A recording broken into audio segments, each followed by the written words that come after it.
perkenalkan nama saya Christina Elizabeth Paparang, NIM 2501073. Saya mahasiswa Politeknik Negeri Nusa Utara, jurusan Kesehatan, Program Studi Keperawatan. Saat ini saya akan memaparkan materi tentang Sistem Informasi Puskesmas untuk memenuhi tugas akhir mata kuliah Sistem Informasi Keperawatan. Sistem Informasi Puskesmas. Jadi sebelum membahas materi lebih lanjut, kita harus mengetahui terlebih dahulu apa itu puskesmas.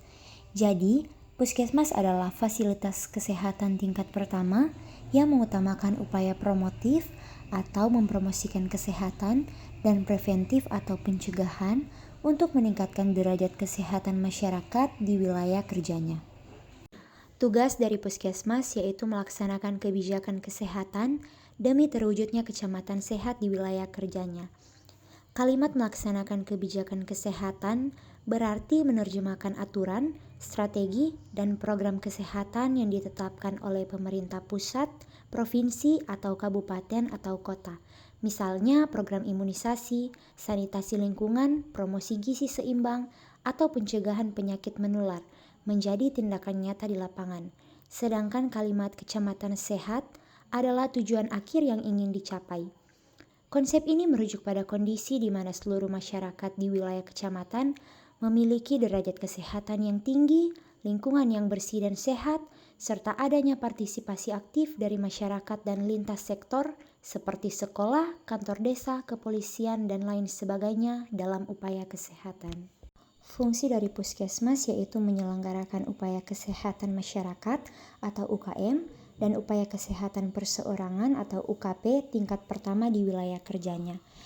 UKM adalah layanan yang bersifat preventif atau pencegahan dan promotif atau peningkatan kesehatan. Sasarannya adalah kelompok masyarakat, bukan individu, yang bertujuan untuk melindungi kesehatan seluruh populasi di wilayah kerja tersebut. Contohnya seperti penyuluhan, pengendalian penyakit menular, perbaikan sanitasi lingkungan dan penyediaan air bersih, program kesehatan ibu dan anak di luar gedung puskesmas. Sedangkan UKP adalah layanan yang bersifat kuratif atau pengobatan dan rehabilitatif atau pemulihan. Sasarannya adalah individu yang sakit atau memiliki masalah kesehatan yang bertujuan untuk menyembuhkan penyakit dan mengurangi dampak buruknya pada individu. Contoh kegiatan yaitu pemeriksaan dan pengobatan pasien rawat jalan di gedung puskesmas. Misalnya pelayanan di poli umum, poli gigi atau UGD. Yang kedua, pelayanan kebidanan dan persalinan normal. Dan yang ketiga, konsultasi dokter bagi pasien yang dengan keluhan. Puskesmas dibagi menjadi 3 kategori, yaitu yang pertama puskesmas perkotaan, yang kedua puskesmas pedesaan, yang ketiga puskesmas terpencil. Yang pertama puskesmas perkotaan, berada di daerah yang padat penduduk, memiliki akses transportasi dan komunikasi yang baik, serta dekat dengan berbagai fasilitas umum seperti rumah sakit, sekolah, dan kantor. Yang kedua, puskesmas pedesaan, berada di daerah pedesaan, kepadatan penduduk lebih rendah. Sebagian besar penduduk berprofesi di sektor pertanian atau perkebunan atau perikanan. Aksesibilitas sedang. Sedangkan yang ketiga, puskesmas terpencil, berada di daerah yang sangat sulit dijangkau, dikelilingi hutan, pegunungan, dan kepulauan terluar. Transportasi sangat terbatas, infrastruktur minim, dan akses komunikasi sulit. Adapun kegiatan dari puskesmas dibagi menjadi 2, yaitu kegiatan dalam gedung dan kegiatan luar gedung. Yang pertama kegiatan dalam gedung yaitu 1. Pendaftaran. Pendaftaran adalah langkah pertama untuk mendapatkan nomor antrian dan mencatat data. Yang kedua pengobatan adalah tempat pemeriksaan dan konsultasi dengan dokter. Yang ketiga apotik adalah tempat untuk mendapatkan obat setelah pemeriksaan. Yang keempat gizi adalah layanan konsultasi khusus tentang kebutuhan nutrisi jika diperlukan. Yang kelima imunisasi adalah layanan vaksinasi, terutama untuk anak-anak atau program kesehatan tertentu. Yang keenam laboratorium adalah layanan untuk tes kesehatan tambahan, misalnya cek darah atau urin. Yang kedua, kegiatan luar gedung. 1. Puskesmas pembantu adalah fasilitas kesehatan statis atau permanen yang lebih kecil dari puskesmas utama, biasanya melayani satu desa atau kelurahan terdekat. Kedua, puskesmas keliling adalah layanan bergerak menggunakan mobil atau kendaraan untuk mendatangi dan memberikan pelayanan kesehatan langsung ke desa-desa yang jauh atau sulit dijangkau. Yang ketiga, pos pelayanan terpadu adalah kegiatan kesehatan berbasis masyarakat yang dilaksanakan secara rutin, biasanya sebulan sekali, fokus pada kesehatan ibu dan anak, seperti penimbangan bayi, imunisasi, dan konseling gizi.